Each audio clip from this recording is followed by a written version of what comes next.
আসসালামু আলাইকুম সকলকে হাবিব ব্লগ টেকের ওয়ার্ডপ্রেস বাংলা টিউটোরিয়ালের ষষ্ঠ পর্বে স্বাগতম। তো আমরা গত পর্বে ওয়ার্ডপ্রেসের পেজ কন্ট্রোল করা শিখেছি এবং আজকের পর্বে আমরা ওয়ার্ডপ্রেসের কমেন্ট কন্ট্রোল করা শিখব। তাহলে চলুন শুরু করা যাক।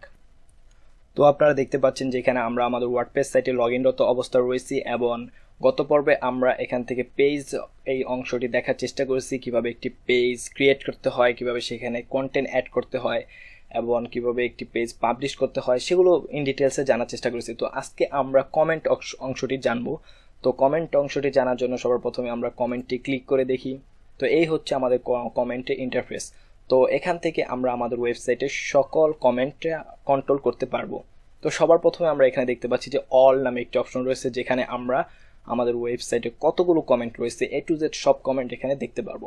এরপর আমরা দেখবো যে পেন্ডিং রয়েছে, অ্যাপ্রুভ রয়েছে, স্প্যাম, ট্রাস্ট, এগুলো সবগুলোই আমরা এখান থেকে দেখতে পারবো। তো এখানে যদি কোনো ধরনের স্প্যাম কমেন্ট থাকে যেগুলো আপনার কাছে মনে হতে পারে যে স্প্যাম, সেগুলো আপনারা এখান থেকে স্প্যাম করে দিতে পারবেন। তারপরে আপনারা যদি মনে করেন যে এই কমেন্টগুলো দরকার নেই, তাহলে সেগুলো আপনারা ট্রাস্ট করে দিতে পারবেন এবং যেগুলো আসলে ভালো কমেন্ট সেগুলো আপনারা অ্যাপ্রুভ করে দিতে পারবেন এবং যেগুলো আপনাদের রিভিউর অপেক্ষায় থাকবে সেগুলো পেন্ডিং অবস্থায় থাকবে। তো এরপরে নিচের দিকে আমরা যদি তাকাই তাহলে এখানে দেখব যে যত কমেন্ট রয়েছে সেগুলো এখানে দেখাচ্ছে। তো যেহেতু আমাদের এটি একটি সম্পূর্ণ নতুন সাইট, তার জন্য এখানে কোনো ধরনের কমেন্ট নাই। তো যেটা রয়েছে এটা হচ্ছে ওয়ার্ডপ্রেসের একটি ডিফল্ট কমেন্ট। তো এটা দিয়ে আমরা এখন দেখব যে আসলে এখানে কিভাবে আমরা এগুলো কন্ট্রোল করতে পারি। তো তার আগে চলুন আমরা আমাদের ওয়েবসাইটে একটি কমেন্ট করে আসি, মানে আমরা নিজেরা একটি কমেন্ট করে তারপরে দেখি যে এখানে কীরকম আসে। তো এখানে দেখতে পাচ্ছেন একটি আর্টিকেল। তো আমরা এই আর্টিকেলে ক্লিক করে তারপরে একটু নিচের দিকে গেলে কমেন্ট অপশন পাবো। তো আমরা এখানে একটি কমেন্ট লিখে দিই। এখানে কমেন্টটি করা হয়ে গেল। তো আমরা এখান থেকে পোস্ট কমেন্টে ক্লিক করার সাথে সাথে এটা কমেন্ট হয়ে যাবে। তো আপনারা এখানে দেখতে পাচ্ছেন যে এই কমেন্টটি হয়ে গেছে। তো আমরা এখানে যদি আমরা আসি এবং এখান থেকে যদি আমরা রিলোড করি তাহলে দেখবো এখানে এই যে অ্যাডমিন থেকে একটি কমেন্ট চলে এসেছে। তো যেহেতু আমরা একটা অ্যাডমিন, তো এর জন্য এটা অ্যাপ্রুভ হয়ে গিয়েছে। তো এটা বেশিরভাগ সময় যখন আপনাদের কোনো ইউজাররা এখানে কমেন্ট করবে তখন এই যে এরকম একটি অপশন থাকবে বা এইভাবে আসবে। তো এখানে আপনারা শর্টকাটে এই যে উপরে থেকে দেখতে পারবেন, যেটা আমরা ওয়ার্ডপ্রেস ড্যাশবোর্ড পর্বের সবার প্রথম পর্বে দেখেছিলাম, যে বলেছিলাম যে এখানে আপনাদের যদি কোনো ইউজাররা এখানে কমেন্ট করে তাহলে সেগুলো আপনারা এখান থেকে শর্টকাটে দেখতে পারবেন।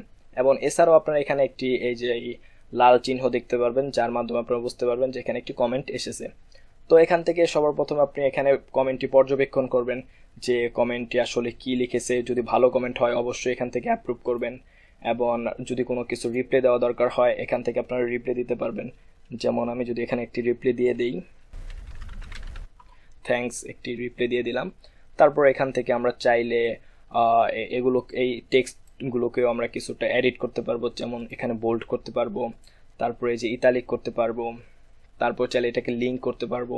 এখানে আরও বিভিন্ন অপশন রয়েছে যেগুলো আসলে খুব একটা দরকার হয় না, তো আমরা এগুলো খুব একটা ইউজ দেখবো না।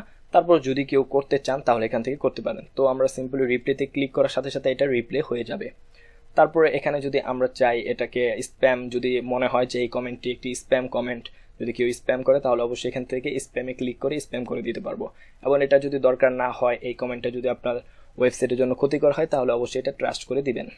তারপরে আমরা এখানে দেখতে পারবো যেটি কোন পোস্টের জন্য এই কমেন্টটি এসেছে বা কোন পোস্টে এই কমেন্টটি আপনার করেছে একজন ইউজার। এছাড়াও এখানে দেখতে পারবেন যে ডেট এবং টাইম, কখন কমেন্টটা করেছে। তো এই মোটামুটি কমেন্ট অপশন। তাছাড়াও এখানে আপনারা চাইলে যে এখানে কোন টাইপের কমেন্টগুলো আপনারা দেখতে যাচ্ছেন, যেমন আনঅ্যাপ্রুভ, অ্যাপ্রুভ, তারপর mark as spam, move to trust, যেটা আপনারা দেখতে চান এখান থেকে দেখতে পারবেন। এবং মোটামুটি এই হচ্ছে কমেন্ট অংশ। তো খুবই ছোট্ট একটি টিউটোরিয়াল। তো আশা করি আপনারা সকলেই বুঝতে পেরেছেন। তো নেক্সট পর্বের আমন্ত্রণ জানিয়ে এখানে শেষ করছি। ধন্যবাদ সকলকে পুরো ভিডিওটি দেখার জন্য।